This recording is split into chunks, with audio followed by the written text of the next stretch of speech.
ഗസയിലെ സൈനിക നടപടിയിൽ കടുത്ത അതൃപ്തി. ഇസ്രയേലിനുള്ള ആയുധ കയറ്റുമതി താൽക്കാലികമായി നിർത്തിവെച്ച UK.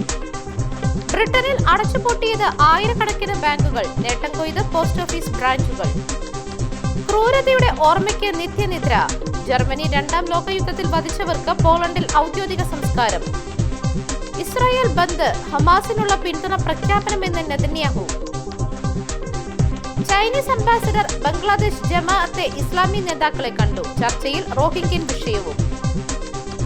ഇന്ത്യൻ മഹാസമുദ്രത്തിലും ബംഗാൾ ഉൾക്കടലിലും നാവികസേന സാന്നിധ്യം ശക്തമാക്കി ചൈന. ഇരയുടെ ചിത്രം പ്രചരിപ്പിച്ചാലും കടുത്ത ശിക്ഷ. ബംഗാളിൽ ബലാത്സംഗ കേസ് പ്രതികൾക്ക് വധശിക്ഷ. ബിൽ അവതരിപ്പിച്ചു. നയതന്ത്ര പാക്കേജ് പരിശോധിക്കാൻ അധികാരമുണ്ടോ? സ്വർണ്ണക്കടത്ത് കേസിൽ കേന്ദ്ര സർക്കാരിനോട് സുപ്രീം കോടതി.